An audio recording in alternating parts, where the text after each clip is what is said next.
Hi friends, నమస్తే. నేను మీ Pramila. Welcome to వంట సాగరం. ఫ్రెండ్స్, వంట సాగరంలో ఈరోజు మనం గులాబ్ జామున్ ప్రిపేర్ చేసుకుందామండి. చాలా టేస్టీగా, ఈజీగా, పర్ఫెక్ట్గా దీన్ని తయారు చేసుకోవచ్చు. దీనికోసం పెద్దగా కష్టపడవలసిన పని ఏమీ లేదు. చూడండి, చాలా జ్యూసీగా ఉంటుంది, చాలా రుచిగా ఉంటుంది. ఈ గులాబ్ జామున్ నేను ఇన్స్టెంట్ గులాబ్ జామున్ మిక్చర్తో తయారు చేశానండి. మరి ఈ గులాబ్ జామున్ తయారీ విధానాన్ని ఇప్పుడు మనం ఈ వీడియోలో చూసేద్దాం. దీనికోసం నేను ఎంటీఆర్ గులాబ్ జామున్ మిక్చర్ని సెలెక్ట్ చేసుకున్నానండి. ఈ ప్యాకెట్ని ఒకటి తీసుకుంటే ఒకటి ఫ్రీగా ఇచ్చారు కూడా.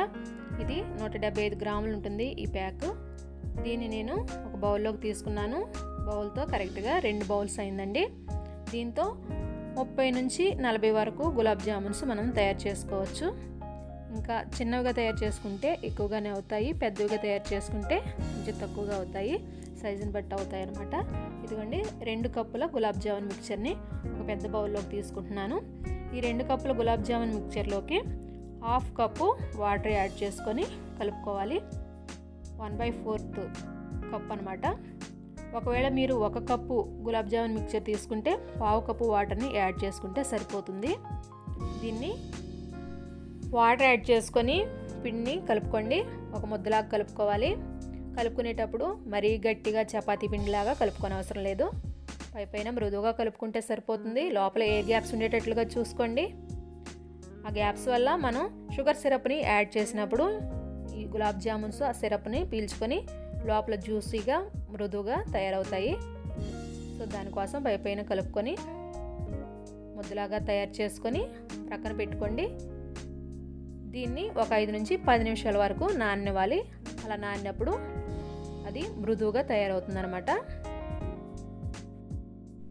5 నిమిషాల తర్వాత పిండి చాలా మృదువుగా తయారవుతుంది.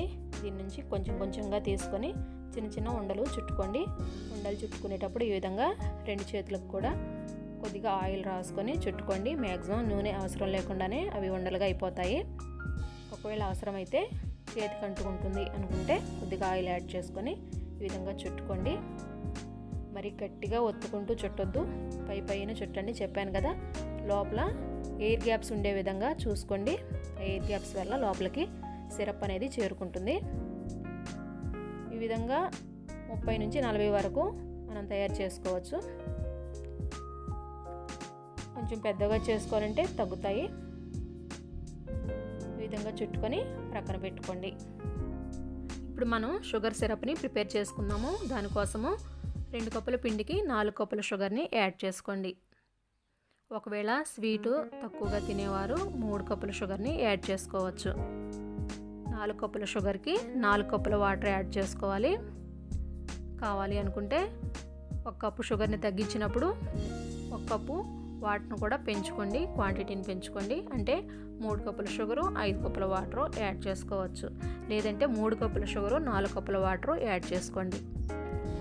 మీ రుచిని బట్టి యాడ్ చేసుకోవచ్చు. నేను ఇక్కడ 4 కప్పుల షుగర్ని 4 కప్పుల వాటర్ని యాడ్ చేస్తున్నానండి. ఈ విధంగా యాడ్ చేసుకున్న తర్వాత ఒక ప్రక్కన పొయ్యి మీద దాన్ని కూడా పెట్టి హీట్ చేసుకుందాము. సిరప్ ప్రిపేర్ అవుతూ ఉంటుంది. ఈలోపు మనము గులాబ్ జామున్స్ని ఫ్రై చేసుకుందాం. దీనికోసం వేరే స్టవ్ మీద ఒక చిన్న ప్యాన్ పెట్టుకొని డీప్ ఫ్రైకి సరిపడా ఆయిల్ వేసుకోండి. చిన్న ప్యాన్ పెట్టుకోండి, పెద్దదైతే ఎక్కువ ఆయిల్ వేయాల్సి వస్తుంది. ఈ చిన్న ప్యాన్లో అయితే 7-8 గులాబ్ జామున్స్ని వేసుకొని ఫ్రై చేసుకోవచ్చు అన్నమాట. ఆయిల్ బాగా హీట్ ఎక్కే వరకు హై ఫ్లేమ్లో ఉంచుకొని తర్వాత లో ఫ్లేమ్లోకి టర్న్ చేసుకొని 1 by 1 గులాబ్ జామున్ బాల్స్ని అందులో డ్రాప్ చేయండి. జామున్స్ అందులోకి డ్రాప్ చేసిన తర్వాత ఫ్లేమ్ని మీడియంలోకి టర్న్ చేసుకొని కదుపుకుంటూ వాటిని ఫ్రై చేసుకోండి. అవి గోల్డెన్ బ్రౌన్లోకి మారేంత వరకు ఫ్రై చేసుకోవాలి. ఇప్పుడు వాటిని ఒక బౌల్లోకి తీసుకొని ప్రక్కన పెట్టుకోండి. అలాగే ఇంకా మిగిలి ఉన్న గులాబ్ జామున్స్ని కూడా యాడ్ చేసుకొని ఫ్రై చేసుకొని పక్కన పెట్టుకోండి. షుగర్ సిరప్ని ఈ విధంగా బాగా మరిగించుకోవాలి. అది మరిగిన తర్వాత ఒక 1/2 టీ స్పూను యాలకుల పొడిని యాడ్ చేసుకోండి. మనం డీప్ ఫ్రై చేసి పెట్టుకున్న గులాబ్ జామున్స్ను కూడా అందులో యాడ్ చేసుకొని కాసేపు కలుపుకొని వెంటనే స్టవ్ ఆఫ్ చేసుకోండి. ఈ గులాబ్ జామున్స్ని ఫ్రై చేసిన వెంటనే వేయకూడదు. 1 నిమిషం ఆరబెట్టుకున్న తర్వాత వాటిని ఈ సిరప్లోకి యాడ్ చేసుకోవాలి. సిరప్లో వేసిన గులాబ్ జామున్స్ని ఒక 2 అవర్స్ వరకు నాననివ్వాలి.